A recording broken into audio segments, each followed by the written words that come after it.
Okay, the last chapter we're going to talk about this week, in week 1 of your leadership class, is developing the role of a manager. The focus of this lecture is on developing the role of the manager. Manager may refer to a first level manager or to someone who is functioning in that role in a service, a unit, or a department.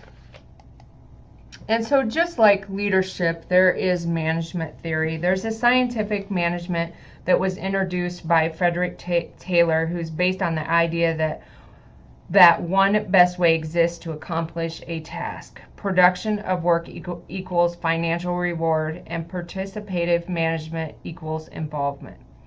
There also is a role theory. It's grounded in management theory that dates back to the 1930s. The role theory explains that there are socially desired behavior norms, and there are 3 central components that are modeled after each social behavior, and these include role expectations and the assumptions of social roles, and the subsequent enactment of those roles.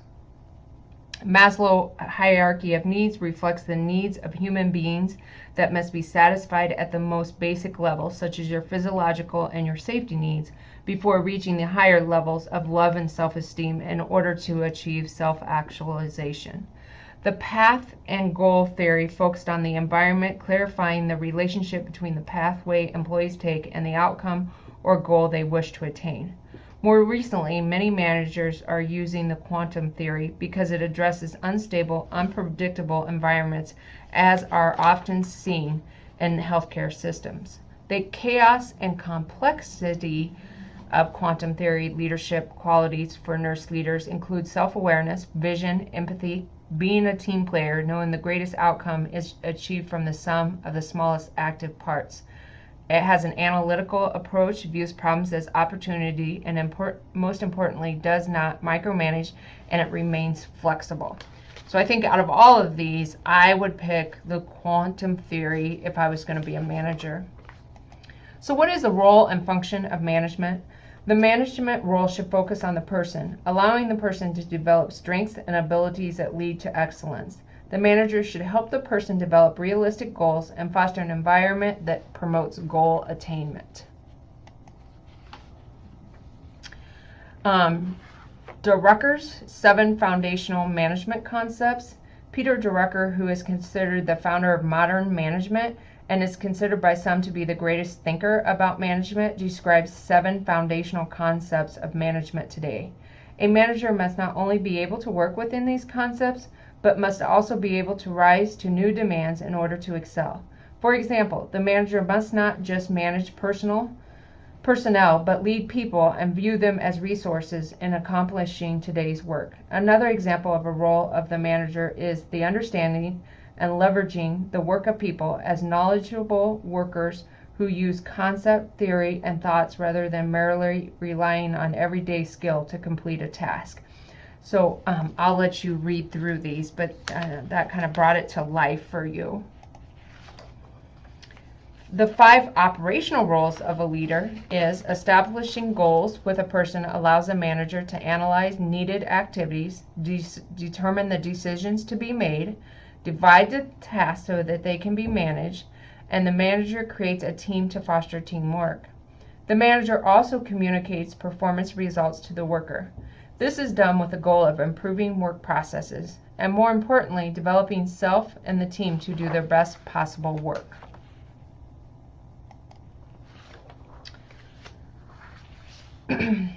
The domains of the nurse manager. Managers are described as chief culture builders who are able to establish a positive work environment and culture, where staff are able to work at their best in delivering outstanding patient care. Studies of 2,488 nurses across Australia and the results also confirmed that staff job satisfaction and satisfaction with nursing was intricately related to their perception of their nurse manager. Common behavior characteristics of a nurse manager include highly visible, they'll consult with staff, they'll recognize and they'll praise, an overall perception of the manager as a good leader. So if you're going to be an effective leader, if you're going to be an effective manager, you need to have some leadership characteristics. What's a nurse manager's role in the intergenerational workforce? Examples of managing different generations. And of course, there's all different kinds of generations, but how do we manage them? Maintain an open door policy for all employees, especially that younger generation who have a desire to be heard. Focus on each person as an actual individual. Be mindful of inclusion of all, so make sure you include all your generations. Make sure that you help them identify individual goals and advancement. We should be active or proactive in helping them balance work, life, and benefits. We should recognize them and respect each different generation.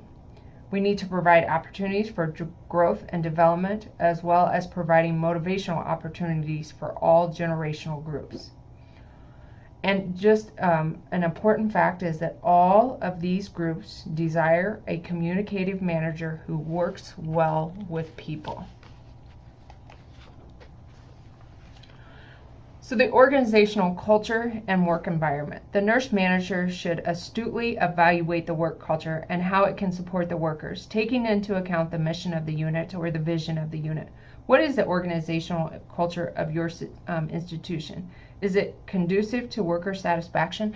And that could be something that you talk to your preceptor about. What is their organizational culture like? Every organization has its own culture. The nurse manager has a critical role in ensuring that the environment is balanced and the staff has the tools they need to practice safely at their best, and especially in terms of staffing and workload.